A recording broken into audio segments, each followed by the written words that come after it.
మనలో చాలా మందికి లైఫ్లో ఏదో ఒక పాయింట్లో ఈ ఫీలింగ్ వచ్చి ఉంటుంది. అదేంటంటే జీవితం మనల్ని నలువైపుల నుంచి నలిపేస్తున్నట్లు, ఊపిరాడనంత ఒంటరితనం చుట్టూ ముట్టేసినట్లు అనిపించడం. అలాంటి చీకటి క్షణాల గురించి ఇప్పుడు కొంచెం మాట్లాడుకుందాం. ఇది ఏదో ఒక్కరోజు కథ కాదు. కొన్నిసార్లు ఈ భారం నెలల తరబడి, సంవత్సరాల తరబడి మన భుజాల మీద ఉంటుంది.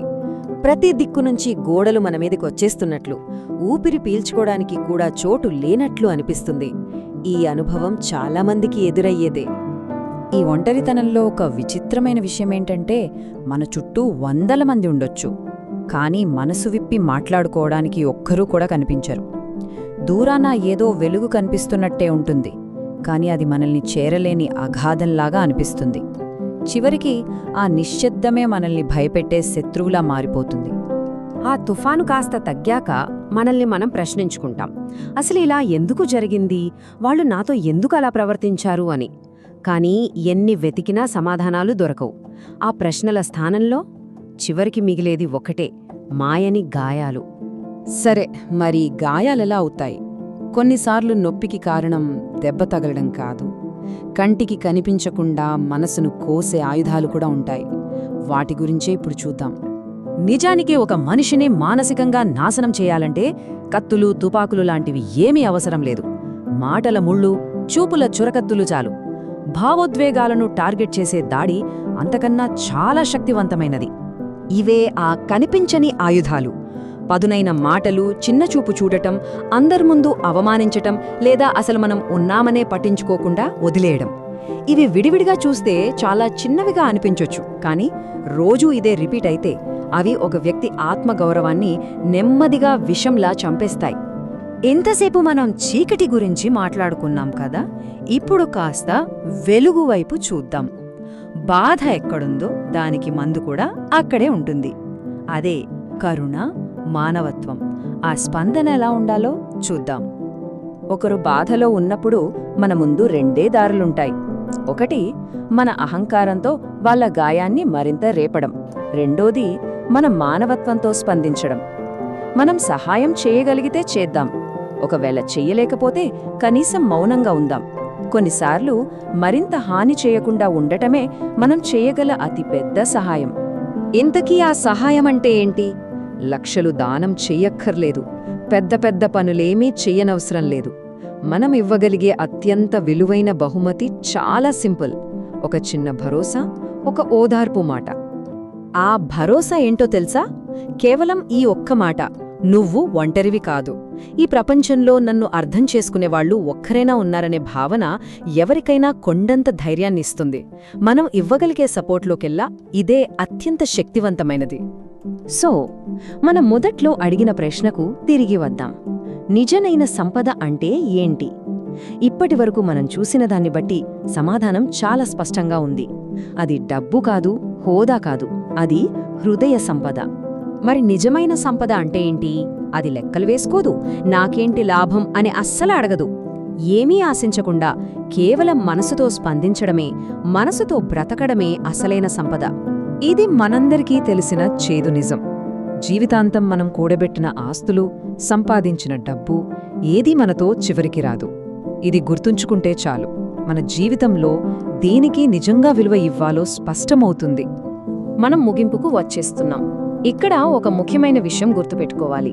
చూడండి, మనమేమీ దేవతలం కాదు, అందరి కష్టాలను మనం తీర్చలేం, పర్ఫెక్ట్గా ఉండాలనేది లక్ష్యం కాదు. కానీ మనం మనుషులుగా ఉండటం మాత్రం మర్చిపోకూడదు. దయ చూపడం, అర్థం చేసుకోవడానికి ప్రయత్నించడం, అదే మన మానవత్వం. అదే మనల్ని నిజంగా సంపన్నులుగా మార్చేది. కాబట్టి ఈ ప్రశ్నతో ముగిద్దాం. ప్రతిదీ లాభ నష్టాల లెక్కలతో నడిచే ఈ ప్రపంచంలో మనం మనసుతో బ్రతకాలని ఎంచుకుంటే మన జీవితంలో, మన చుట్టూ ఉన్న సమాజంలో ఎలాంటి అద్భుతమైన మార్పులు చూడగలం? ఒక్కసారి ఆలోచించండి. లదాఖ్లోని ఆ మంచు కొండల మధ్య మొదలైన ఒక చిన్న సంభాషణ జీవితం యొక్క అసలు విలువ ఏంటో ఎలా తెలిపిందో ఆ కథేంటో ఈరోజు చూద్దాం. ఈ కథలో ఇద్దరు ముఖ్య పాత్రలు. ఒకరేమో హాయిగా ఏసీ ఆఫీసుల్లో పనిచేసే ఒక టూరిస్ట్, ఇంకొకరెవరో కాదు, ఆ హిమాలయాలనే తన ప్రపంచంగా బ్రతికే ఒక లోకల్ డ్రైవర్. వాళ్ళిద్దరి మధ్య అనుకోకుండా జరిగిన ఆ సంభాషణ మనందరికీ లైఫ్ గురించి ఒక పెద్ద పాఠాన్నే నేర్పుతుంది. అంతా ఎలా మొదలైందంటే ఆ టూరిస్టు సరదాగా అడిగిన ఒక మామూలు ప్రశ్నతో. ఆ ప్రశ్న చాలా సింపుల్, కానీ దానికొచ్చిన సమాధానం మాత్రం ఎవరూ ఊహించనిది, చాలా లోతైనది. ఆ పర్యాటకుడు డ్రైవర్ను చాలా క్యాజువల్గా అడిగాడనమాట. సరే, ఈ టూరిస్ట్ సీజన్ అంతా అయిపోతోంది కదా, దీని తర్వాత మీరేం చేస్తారు అని. బహుశా సిటీలో లాగే వీళ్లు కూడా పని కోసం ఎక్కడికైనా వేరే ఊరు వెళ్తానేమో అని అనుకునుంటాడు. కానీ ఆ డ్రైవర్ ఇచ్చిన సమాధానం విని ఆ టూరిస్టు ఒక్కసారిగా ఆశ్చర్యపోయాడు. చాలా ప్రశాంతంగా, లేదు సార్, నేను సియాచిన్ వెళ్తాను అన్నాడు. అంతే, ఆ ఒక్క మాటతో వాళ్ల మధ్య సంభాషణ పూర్తిగా మారిపోయింది. సియాచిన్, ఆ పేరు వినగానే మనకు గుర్తొచ్చేది ఏంటి? మంచు, ప్రమాదం. అవును, అది ప్రపంచంలోనే అత్యంత ఎత్తైన యుద్ధక్షేత్రం. ఆ డ్రైవర్కి అక్కడ పనేంటో తెలుసా? చలికాలం మొత్తం మన ఇండియన్ ఆర్మీకి సాయం చేయడమే. అసలు అతను చేసే పని గురించి వింటే మనకే ఒళ్ళు జలధరిస్తుంది. అక్కడ టెంపరేచర్ ఎంత ఉంటుందో తెలుసా? -50 డిగ్రీల సెల్సియస్. అంటే ఊహించుకోండి, వేడి నీళ్లు గాల్లోకి చల్లితే అవి కింద పడకముందే ఐస్ గడ్డలా మారిపోతాయి. అలాంటి ప్రదేశంలో ఊపిరి పీల్చుకోవటమే ఒక పెద్ద సాహసం. ఇది ఒక్కటే కాదు, వాళ్ళు పనిచేసేది సుమారు 18,000 అడుగుల ఎత్తులో. సముద్ర మట్టానికి అంత ఎత్తులో గాలిలో ఆక్సిజన్ లెవెల్స్ చాలా అంటే చాలా తక్కువగా ఉంటాయి. ప్రతి అడుగు వేయడానికి కూడా మామూలు కన్నా చాలా ఎక్కువ బలం కావాలి. సో వాళ్ళ పనేంటి? చాలా కష్టమైంది. సైనిక హెలికాప్టర్లు వదిలిపెట్టిన సరుకుల్ని వీపు మీద మూయాలి. ఎక్కడా? మామూలు రోడ్ల మీద కాదు, ఏ వెహికల్ కూడా వెళ్లలేని మంచు కొండల మీద, ప్రమాదకరమైన గ్లేషియర్స్ మీద నడవాలి. ఇదంతా ఎప్పుడు చెయ్యాలంటే శత్రువులకి కనపడకుండా తెల్లవారుజామున చిమ్మ చీకటిలో ఎలాంటి శబ్దం లేకుండా చెయ్యాలి. రోజుకి కేవలం 2 గంటలే పని, మరి మిగతా 22 గంటలు ఆ చలిలో, ఆ పరిస్థితుల్లో ప్రాణాలతో ఉండటానికే పోరాడాలి. అక్కడ ప్రమాదమనేది ప్రతి క్షణం వెంటాడుతూనే ఉంటుంది. ఫ్రాస్ట్ బైట్ అంటే ఆ చలికి శరీర భాగాలు చచ్చుబడిపోతాయి.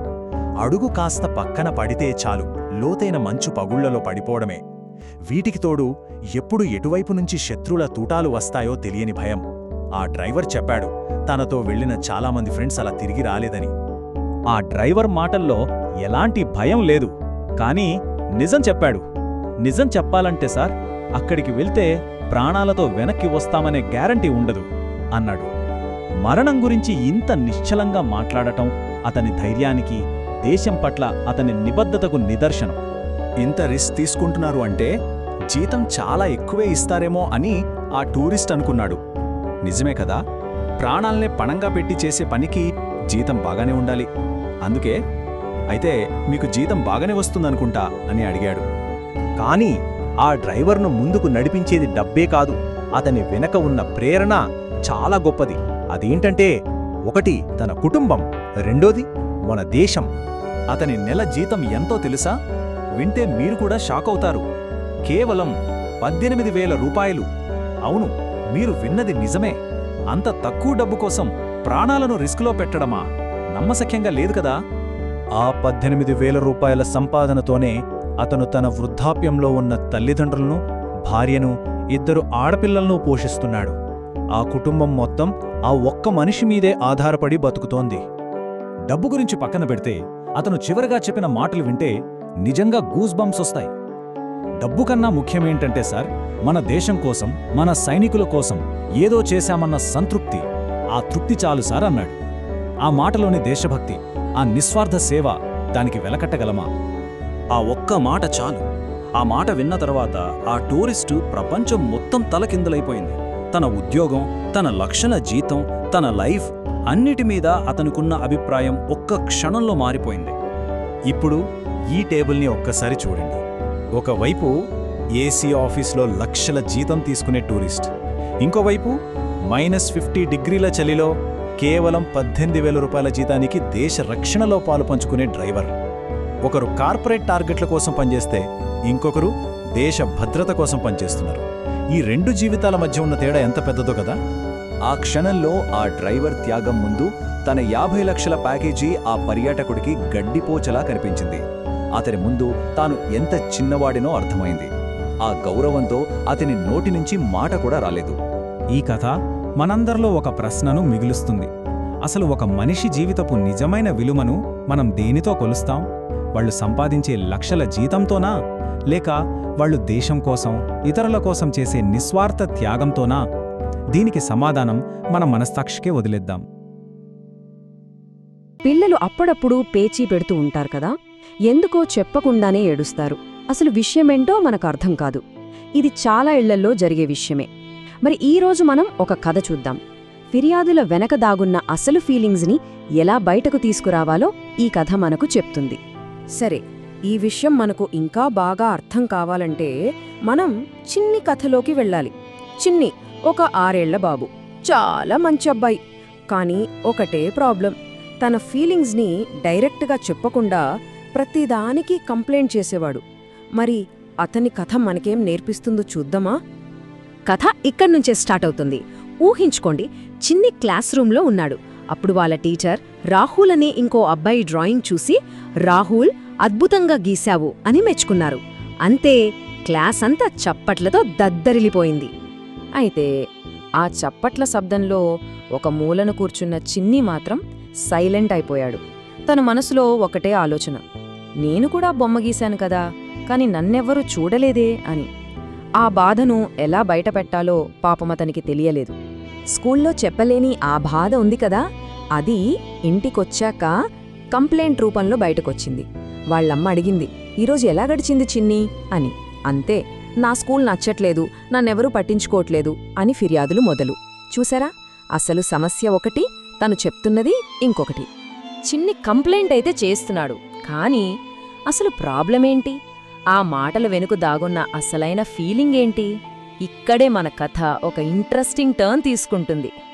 తరువాతి రోజు స్కూల్లో కూడా చిన్ని డల్గానే ఉన్నాడు. కాని అదృష్టమేంటంటే వాళ్ళ టీచర్ చాలా మంచివాళ్లు. ఆమె చిన్ని బాధను గమనించారు. ఈసారి అతనితో వేరేలా మాట్లాడాలి అని డిసైడ్ అయ్యారు. ఆమె చిన్ని దగ్గరికి వెళ్ళి చాలా మెల్లగా అడిగారు, చిన్ని, నీకు ఎలా అనిపిస్తోంది?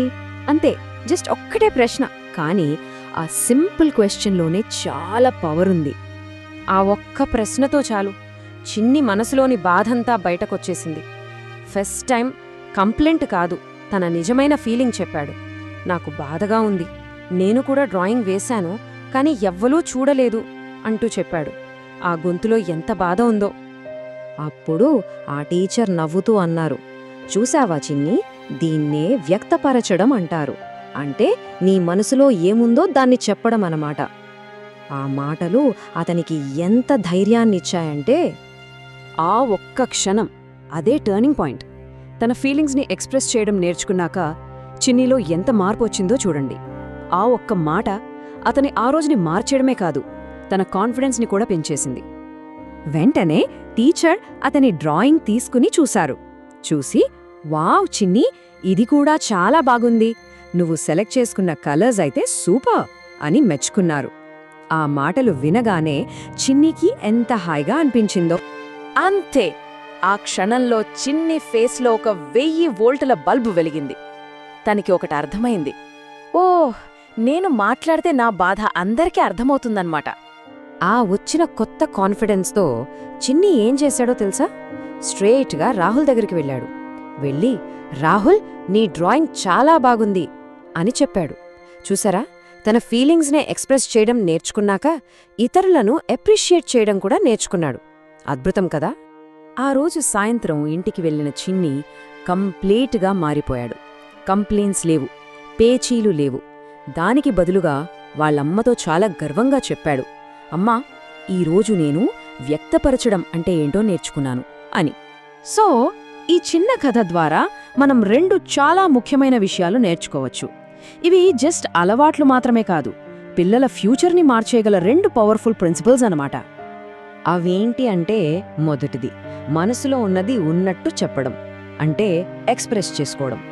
ఇక రెండోది ఇతరులలో ఉన్న మంచిని గుర్తించి మెచ్చుకోవడం, అంటే అప్రిషియేట్ చేయడం. ఇక్కడ ఒక అద్భుతమైన కనెక్షన్ ఉంది. ఎప్పుడైతే పిల్లలు తమ ఫీలింగ్స్ని ఎక్స్ప్రెస్ చేయడం నేర్చుకుంటారో వాళ్ళు మెంటల్గా చాలా స్ట్రాంగ్ అవుతారు. అలాగే ఎప్పుడైతే ఇతరులని అప్రిషియేట్ చేయడం నేర్చుకుంటారో వాళ్ళు అందరికీ ఇష్టమైన వాళ్లుగా, లవబుల్గా తయారవుతారు. ఆలోచించండి, ఒకవైపు స్ట్రెంగ్త్, మరోవైపు లవ్. లైఫ్కి ఈ రెండు ఎంత అవసరమో కదా. సరే, మరి ఈ మంచి అలవాట్లని పిల్లల్లో ఎలా డెవలప్ చేయాలి? చాలా సింపుల్. మనం రోజు వాళ్ళని 2 ప్రశ్నలు అడిగితే చాలు. మరి ఈరోజు మన పిల్లలతో ఎలాంటి సంభాషణ మొదలుపెట్టొచ్చు? వాళ్ళ మనసులోని మాటను అడిగి తెలుసుకోవచ్చా? లేదా ఈరోజు ఎవరినైనా అప్రిషియేట్ చేశారా అని అడగొచ్చా? ఈ చిన్న మార్పు మన బంధంలో ఎంత పెద్ద అద్భుతాన్ని సృష్టిస్తుందో ఆలోచించండి. నమస్కారం. రండి, మనం కాసేపు పాత రోజుల్లోకి వెళ్ళొద్దాం. ఇది నా చిన్నప్పటి జ్ఞాపకం. బహుశా మీలో చాలామందికి కూడా ఇలాంటి అనుభవాలుండే ఉంటాయి. మన జ్ఞాపకాల పొరల్లో ఎక్కడో నిద్రపోతున్న ఒక తీయని అనుభూతిని మెల్లగా తట్టిలేపుదాం. అనగనగా అనగానే మనకు గుర్తొచ్చేవేంటి? రాజులు రాణుల కథలు కదా. కాని ఇది అలాంటి కథ కాదు. ఇది మన కథ. ఆ తరం మనుషుల కథ, వాళ్ళ ఆప్యాయతలు, ఆ అనుబంధాలు, వాటి తీరే వేరు. ఆ రోజుల్లోకి ఒక్కసారి అలా తొంగి చూద్దాం రండి. ఆ రోజుల్లో ఫోన్లవి లేవు కదా. ఇంటి ముందు రిక్షా ఆగిందంటే చాలు, ఇంట్లో ఒక్కటే సందడి. ఒక్కసారి కళ్ళు మూసుకుని ఊహించుకోండి, ఆ రిక్షా గంట చప్పుడు, ఆ గేటు తీసిన శబ్దం. అప్పుడు చూస్తే రిక్షాలోంచి మన వాళ్ళు దిగుతున్నారు.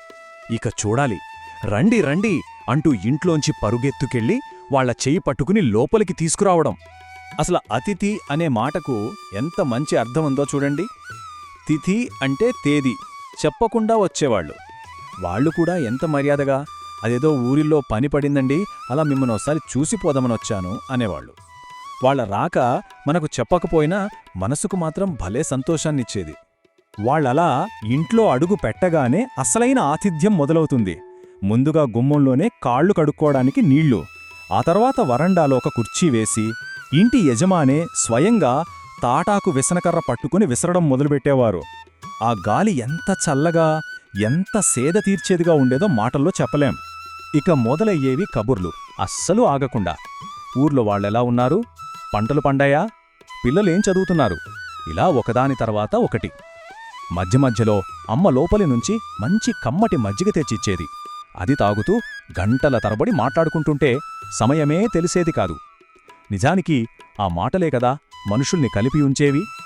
ఈ కబుర్లన్నీ ఇలా హాయిగా సాగుతుండగానే వంటింట్లోంచి అమ్మ పిలుపు. వంటైపోయింద్రా, కాళ్ళు కడుక్కొని మడి కట్టుకుని రండి. ఆ పిలుపులో ఎంత ప్రేమ ఉండేదో. అది కేవలం భోజనానికి పిలుపు కాదు, ప్రేమతో వండిన విందుకు ఆహ్వానం. ఆ ఆతిథ్యం యొక్క అసలైన ప్రాణం అదే. ఇక వంటింట్లోకి వెళితే కింద చక్కగా పీట వేసి దాని ముందు పచ్చగా మెరిసిపోతున్న అరిటాకు, పక్కనే రాగి చెంబుతో నీళ్లు. ఆ ప్రశాంతమైన వాతావరణమే సగం కడుపు నింపేసేది. ఇక ఆ ఆకులో వడ్డించే ప్రతి పదార్థమూ మన పెరట్లో పండినదే. మన చెట్టు మామిడికాయతో పప్పు, తోటలో కాసిన అరటికాయతో కూర, కోనసీమకే ప్రత్యేకమైన కొబ్బరి పచ్చడి, అన్నీ మన ఇంటి రుచులే. ప్రతి ముద్దలోనూ అమ్మ ప్రేమ, ఆ మట్టి వాసన తెలిసేవి. ఇక వడ్డించడం గురించి ప్రత్యేకంగా చెప్పాలి. వద్దు వద్దు, కడుపు నిండిపోయింది అని మనం చెయ్యి అడ్డం పెట్టినా ఈ ఒక్క ముద్ద నాకోసం అంటూ ప్రేమగా బలవంతం చేసేవారు. అదొక తియ్యటి గొడవ. చివరికి మనమిక మాట్లాడలేక పొట్టమీద చెయ్యి పెట్టుకుంటే కాని వాళ్ళు ఆపేవారు కాదు. అదే కొసరి కొసరి వడ్డించడమంటే. అంత కమ్మగా భోజనం చేశాక వరండాలో వేసిన నవారు మంచం మీద ఓ కొనుకు. ఫ్యాన్లు లేవు, ఏసీలు లేవు. ఆ చల్లటి ప్రకృతి గాలికి, ఆ మట్టి వాసనకి అలిసిపోయిన ఒంటికి ఎంత హాయిగా అనిపించేదో. తెలియకుండానే నిద్రలోకి జారుకునేవాళ్లం. సాయంత్రం మెల్లగా మెలకు వచ్చేసరికే వేడివేడి టీ వాసన, దాంతోపాటు చెగోడీలు, పూతరేకుల్లాంటివి అప్పటికప్పుడు ఇంట్లో చేసినవి. అవి తింటూ మళ్లీ మొదలు కబుర్లు. ఆ సాయంకాలాలు ఎంత అందంగా గడిచిపోయేవో. ఇక అతిథి వెళ్లే టైం వస్తే ఆ వీడ్కోలు చెప్పడమే ఓ పెద్ద కష్టం. కళ్ళు చెమ్మగిల్లుతుంటే అందర్నీ అడిగినట్టు చెప్పు అని చెప్పి పంపేవారు. ఆ ఒక్క మాట చాలు, కుటుంబం మొత్తానికి తన ఆశీస్సులు పంపినట్టే, బంధం ఇంకా బలంగా ఉందని చెప్పినట్టే. కాని ఈ రోజులు చూడండి, అంతా ఎంత మారిపోయింది కదా. ఆ చెప్పకుండా వచ్చే ఆశ్చర్యపు ఆనందం పోయి ఫోన్ చేసి అపాయింట్మెంట్ తీసుకునే పద్ధతి వచ్చింది. ఇంట్లో ప్రేమగా చేసే విందు భోజనం బదులు బయట ఏదో క్యాఫేలో కాఫీ. గంటల తరబడి సాగే కబుర్లు 10 నిమిషాల వీడియో కాల్లో ముగిసిపోతున్నాయి. ఆలోచిస్తే ఒకప్పుడు మనుషుల్ని మనస్ఫూర్తిగా ఆహ్వానించేవాళ్ళం. ఇప్పుడు జస్ట్ మెసేజ్లు పంపుతున్నాం.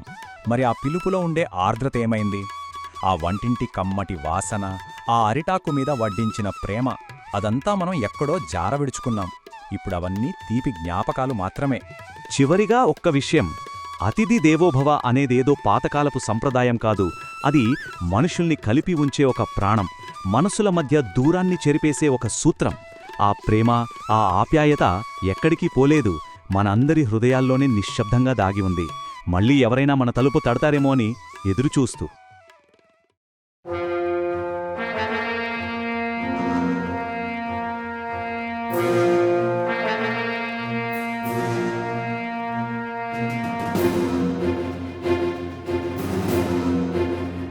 మనందరిది ఒకటే కథ. టెక్నాలజీతో ప్రపంచం ముందుకు దూసుకెళ్తోంది. మన సమయాన్ని ఆదా చేయడానికి ఎన్నో కొత్త కొత్త పరికరాలు వచ్చాయి. కానీ విచిత్రంగా మనందరం చెప్పే మాట ఒకటే, అస్సలు టైమే లేదు అని. ఏంటి వైరుధ్యం? దీని గురించే ఈరోజు మనం మాట్లాడుకోబోతున్నాం. అవును, ఇదే అసలైన ప్రశ్న. అన్నీ కళ్ల ముందు క్షణాల్లో జరిగిపోతున్నాయి. అయినా సరే మనకు మాత్రం సమయం దొరకట్లేదు. ఎప్పుడు ఏదో ఒక హడావిడి. ఎందుకిలా? సరే, ఈ వైరుధ్యాన్ని కొంచెం లోతుగా చూద్దాం. మనకు సమయం ఆదా అవ్వాలి, కానీ అవ్వట్లేదు. దీన్నే మనం సమయాన్ని ఆదా చేసే వైరుధ్యం అని పిలుచుకుందాం. ఒక చిన్న ఉదాహరణ చూడండి. ఒకప్పుడు ఒక ఊరు వెళ్లాలంటే 12 గంటలు పట్టేది. ఇప్పుడు అవే ఫ్లైట్స్, ఫాస్ట్ ట్రైన్స్ వల్ల మహా అయితే 4 గంటలు. అంటే టెక్నాలజీ మనకు ఏకంగా 8 గంటలు మిగిల్చింది.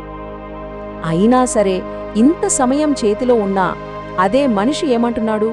నాకు టైమే లేదు అని. ప్రయాణమే కాదు. ఇదిగో ఇంకో ఉదాహరణ. ఒకప్పుడు ఉత్తరం రాస్తే అవతలి వాళ్లకు చేరడానికి 2 వారాలు పట్టేది. ఇప్పుడు వాట్సాప్లో మెసేజ్ పెట్టగానే 2 సెకండ్లలో డెలివరీ అయిపోతుంది. అయినా మళ్ళీ మళ్ళీ అదే మాట, నాకు సమయం లేదు. ఎంత ఆశ్చర్యం కదా! ఇక బ్యాంకుల సంగతైతే చెప్పక్కర్లేదు. గంటల తరబడి క్యూలు నిలబడ్డ రోజులు గుర్తున్నాయా? ఇప్పుడు మొబైల్ ఫోన్లో జస్ట్ సెకండ్ల వ్యవధిలో లక్షల లావాదేవీలు జరిగిపోతున్నాయి. ఎంత సౌకర్యం! కానీ ఇన్ని గంటలు, ఇన్ని రోజులు ఆదా అవుతున్నా మనిషి నోట అదే మాట, నాకు టైం లేదు అని. అసలు మనకు మిగిలిన ఈ సమయమంతా గాల్లో కలిసిపోతోందా? ఎక్కడికి వెళ్తోంది? ఆ సమయం ఎక్కడికి పోవట్లేదు. అది మన ఆధునిక అలవాట్లలోకి ఇంకిపోతోంది. మనల్ని నిరంతరం పరధ్యానంలో పడేసే ఆ అలవాట్లేంటో ఒక్కసారి చూద్దాం. మన రోజువారీ జీవితంలో ఇవి చూస్తూనే ఉంటాం. బండి నడుపుతుంటే ఒక చెయ్యి హ్యాండిల్ మీద, మరో చెయ్యి ఫోన్ మీద. కారు డ్రైవ్ చేస్తూనే వాట్సాప్ చెక్ చేయటం. నలుగురు స్నేహితులతో కూర్చున్నా మనసు మాత్రం ఫోన్లోనే. అంటే మనం శారీరకంగా ఒక చోట ఉంటున్నాం, మానసికంగా మాత్రం ఎక్కడో ఉంటున్నాం. ఎందుకంటే బిజీగా ఉండాలి కదా. సరే, మరి మన ప్రాధాన్యతలు ఎలా ఉన్నాయో చూద్దామా? దేనికి మనకు అస్సలు సమయం ఉండట్లేదు, మరి దేనికి మాత్రం కావలసినంత సమయం దొరుకుతోంది? ఇక్కడే ఉంది అసలు గుట్టు. చూడండి, యోగా చేయడానికి, మంచి పుస్తకం చదవడానికి, కనీసం అమ్మనాన్నలతో మాట్లాడటానికి సమయం లేదు. కానీ నెట్ఫ్లిక్స్లో సిరీస్లు చూడటానికి, గంటల తరబడి రీల్స్ స్క్రోల్ చేయడానికి, ఫేస్బుక్లో అనవసరమైన రాజకీయ వాదనలకు మాత్రం టైం దొరికేస్తుంది. మన ప్రాధాన్యతలు ఎటువైపు వెళ్తున్నాయో మనకే అర్థమవుతోంది కదా. ఈ నిరంతర హడావిడిలో, ఈ పరధ్యానంలో పడి చివరికి మనం మన నుంచే దూరమైపోతున్నాం. ఇది కాస్త ఆలోచించాల్సిన విషయం. ఒక్క క్షణం ఆలోచించండి. ఇంత బిజీగా ఉండటం వల్ల, సమయం లేదంటూ పరుగెత్తడం వల్ల మనం చెల్లిస్తున్న అసలైన మూల్యమేమిటి? దాని ఫలితమే మనకు మనతోనే సంబంధం తెగిపోవడం, మన గురించి మనకే సరిగ్గా తెలియకుండా పోతోంది. మనకు మనమే అపరిచితులుగా మారిపోతున్నాం. ఒకప్పుడు మనలో భాగమైన ఎన్నో అందమైన కళలను మర్చిపోయాం. ప్రశాంతంగా ఒక్కచోట కూర్చోవడం, మనతో మనం మాట్లాడుకోవడం, మనల్ని మనం అర్థం చేసుకోవడం, చిన్న చిన్న విషయాలకే మనసారా నవ్వడం, ఇవన్నీ ఇప్పుడు మనకు గుర్తు కూడా రావడం లేదు. ఎందుకంటే మనకు సమయం లేదు కదా. అయితే ఈ పరిస్థితి ఇలాగే ఉండిపోవాలా? అస్సలు అవసరం లేదు. ఇది మనం మార్చుకోవాల్సిన ఒక అలవాటు మాత్రమే. ఈ మాటలు మనసు పెట్టి వినండి. ఒకరోజు సమయం కూడా మన చేతుల్లోంచి జారిపోతుంది. ఆ చివరి క్షణంలో అర్థమవుతుంది, అయ్యో నాకు సమయముంది, కాని నేను బతకడమే మర్చిపోయాను అని. ఆ పరిస్థితి రాకముందే మనం మేల్కోవాలి. మరి మార్పు ఎలా? ఇదిగో ఈ 3 చిన్న అడుగులతో మొదలుపెట్టచ్చు. ముందుగా మనకోసం మనం కాస్త సమయం కేటాయించుకోవాలి. తరువాత మన చుట్టూ ఉన్న బంధాలకు విలువనిచ్చి సమయమివ్వాలి. ఆ తరువాత అన్నిటికన్నా ముఖ్యంగా మన మనశ్శాంతికి సమయమివ్వాలి. చివరిగా ఒక్క విషయం గుర్తుంచుకోండి, నాకు సమయం లేదు అనేది వాస్తవం కాదు. అది మనం చేసుకున్న ఒక అలవాటు మాత్రమే. మరి ఆ అలవాటును మార్చుకోవడానికి ఇదే సరైన సమయమని మీకు అనిపించడం లేదా? మన జీవితంలో సమయానికి సంబంధించి చాలా విచిత్రమైన విషయం ఒకటి జరుగుతూ ఉంటుంది. కొన్నిసార్లు కొన్ని నిమిషాలు మనల్ని పిచ్చెక్కిస్తాయి, కానీ కొన్ని సంవత్సరాల పాటు జరిగే నష్టాన్ని మనం అస్సలు పట్టించుకోం. సరే, ఈరోజు మనం ఈ ఆసక్తికరమైన ఆలోచన గురించి కొంచెం లోతుగా మాట్లాడుకుందాం. ఒక్కసారి ఆలోచించండి, ఆఫీస్కి ఓ 5 నిమిషాలు లేట్ అయితే మనకి ఎంత టెన్షన్ వచ్చేస్తుందో. అదే మన జీవితంలో 5 ఏళ్లు వెనక్కి తిరిగి చూస్తే అయ్యో టైం వేస్ట్ అయిపోయిందే అని పెద్దగా పట్టించుకోం. విచిత్రంగా ఉంది కదా? ఈ తేడా గురించే మనం ఈరోజు మాట్లాడుకోబోయే కథ. మన కథలో హీరో అజయ్ 32 ఏళ్ల సాఫ్ట్వేర్ ఆర్కిటెక్ట్. అతనికి టైం అంటే ప్రాణం. ప్రతి నిమిషం, ప్రతి సెకను లెక్కే. గడియారం ముళ్ళు ఎలా పరిగెడుతుందో అజయ్ కూడా దాంతోపాటే పరిగెడుతుంటాడనమాట. కథ ఎక్కడ మొదలవుతుందంటే హైదరాబాద్లోని ఓ పెద్ద కార్పొరేట్ ఆఫీస్లో ఓ ముఖ్యమైన క్లయింట్ మీటింగ్. ప్రెజెంటేషన్ జస్ట్ ఓ 5 నిమిషాలు ఆలస్యమైంది అంతే. అజయ్లోని ఓ అగ్నిపర్వతం బద్దలైంది. టీం మీద అరిచాడు. ఈ ఒక్క డైలాగ్ చాలు ప్రొఫెషనల్ లైఫ్లో సమయానికి అజయ్ ఎంత విలువిస్తాడో అర్థం చేసుకోవడానికి. అజయ్కి ఈ టైం పిచ్చి ఆఫీస్తోనే ఆగిపోలేదు. రోడ్డు మీద 2 నిమిషాలు రెడ్ లైట్ పడితే చాలు స్టీరింగ్ మీద కోపంగా కొట్టుకుంటాడు. అతని దృష్టిలో ఒక్క క్షణం కూడా వేస్ట్ అవ్వకూడదు, ఎక్కడా ఆగకూడదు. ఇలా నిమిషాలతో యుద్ధం చేస్తున్న అజయ్ జీవితంలో కథ అనుకోని మలుపు తీసుకుంటుంది. సిటీలోని హడావిడి నుంచి ఓ పాత పుస్తకాల షాప్లోకి అడుగుపెడతాడు. అక్కడ తన జీవిత దృక్పథాన్నే మార్చేసే శాస్త్రిగారితో పరిచయమవుతుంది. ఆ షాప్ ఓనర్ శాస్త్రిగారు. ఆయన అజయ్ ముఖంలోనే ఆందోళనని, ఆతృతని పసిగట్టేశారు. వెంటనే అడిగారు. ఆ మాటలు మామూలు ప్రశ్నలు కావు, అజయ్ గుండెల్లోకి సూటిగా దూసుకెళ్లిన బాణాలు. ఆ క్షణం నుంచి శాస్త్రిగారి ప్రశ్నల వర్షం మొదలైంది. అవి అజయ్ని నిలదీశాయి, తట్టిలేపాయి. మొదటి ప్రశ్న, 2 నిమిషాల ట్రాఫిక్ జామ్కి అంత కోపమొస్తుంది, మంచిదే. మరి 3 ఏళ్ల క్రితం నీ భార్యకిచ్చిన మాట నిలబెట్టుకోలేకపోయావు కదా, దానిమీద ఎందుకు కోపం రావడం లేదు? ప్రశ్న అక్కడితో ఆగలేదు, ఇంకా లోతుకు వెళ్ళింది. 10 ఏళ్లుగా మీ అబ్బాయి ఎదుగుతున్నాడు, వాడితో గడపాల్సిన సమయాన్ని గడపలేదు, మరి దాని గురించి ఆందోళన కలగటం లేదా? 10 ఏళ్లు కళ్ల ముందే కొడుకు బాల్యం గడిచిపోయింది, కాని ఆ నష్టం అజయ్కి అస్సలు తెలియలేదు. ఇక చివరి ప్రశ్న, ఇది అజయ్ని మాత్రమే కాదు, బహుశా మనలో చాలామందిని ఆలోచనలో పడేస్తుంది. 5 ఏళ్లుగా మీ నాన్నగారికిచ్చిన మాటను నిలబెట్టుకోలేకపోయావు, దాని గురించి ఏమాత్రం బాధ లేదా? 5 నిమిషాలకు ఆరాటం, 5 ఏళ్లకు నిశ్శబ్దం. ఎందుకిలా? ఇక్కడే శాస్త్రిగారి ప్రశ్నల తర్వాత మనం ఓ కొత్త కాన్సెప్ట్ గురించి మాట్లాడుకోవాలి. అదే నిశ్శబ్ద దొంగతనం. ఏంటి ఈ నిశ్శబ్ద నేరం అంటే? సింపుల్గా చెప్పాలంటే, నిజంగా ముఖ్యమైన వాటిని, మన బంధాలను, మన ఆనందాలను తర్వాత చూద్దాంలే అని వాయిదా వేస్తూ మన జీవితంలోని విలువైన సంవత్సరాలను మనకే తెలియకుండా మనమే దొంగిలించుకోవడం. దీని ఎఫెక్ట్ వెంటనే కనిపించదు, కాబట్టి అసలు దొంగతనం జరిగిందనే మనకు అనిపించదు. ఒక సైలెంట్ పాయిజన్ లాంటిదన్నమాట. ఈ రోజుల్లో మనందరికీ ఇది కనెక్ట్ అవుతుంది. ఇంట్లో వైఫై 2 నిమిషాలు స్లో అయితే మనకు బీపీ వచ్చేస్తుంది. కాని ఏళ్లుగా మన ముఖ్యమైన బంధాలు నెమ్మదిగా బలహీనపడుతున్నా మనం పట్టించుకోం. విచిత్రం కదా? శాస్త్రిగారి మాటలు అజయ్లో ఓ భూకంపం సృష్టించాయి. అప్పటిదాకా నిమిషాల వెంట పరుగెడుతూ తను ఏం కోల్పోతున్నాడో మొదటిసారి గ్రహించాడు. అతనిలో మార్పు మొదలైంది. ఈ వాక్యం అజయ్ పరిస్థితిని పర్ఫెక్ట్గా చెప్తుంది. అతను విజయం వెంట పరుగెడుతున్నాడు, కాని ఆ పరుగులో నిజమైన జీవితాన్ని వెనకాల వదిలేస్తున్నాడు. సక్సెస్ ముఖ్యం కాదని కాదు, కాని దేన్ని పణంగా పెట్టి ఆ సక్సెస్ సాధిస్తున్నాం అనేది అంతకన్నా ముఖ్యం. అజయ్ పణంగా పెట్టింది జీవితాన్నే కదా. తెలుసుకోవడం వేరు, ఆచరించడం వేరు. అజయ్ తన కొత్త ఆలోచనను వెంటనే ఎలా అమలు చేశాడో చూద్దాం. నిన్ను, మన ఇంటిని నేను చాలా కాలం నిర్లక్ష్యం చేశాను. ఇంకా ఆలస్యం చెయ్యను. ఇప్పటినుంచి నా సమయం మనదే. అదొక సింపుల్ ఫోన్ కాల్, కానీ ఆ ఫోన్ కాల్ అతని జీవితాన్ని మడుపు తిప్పిన ఒక గొప్ప నిర్ణయం. తన సమయాన్ని తిరిగి తన చేతుల్లోకి తీసుకునే మొదటి అడుగు. అతని గొంతులో ఓ నిశ్చయం ఉంది. మార్పు మొదలైంది.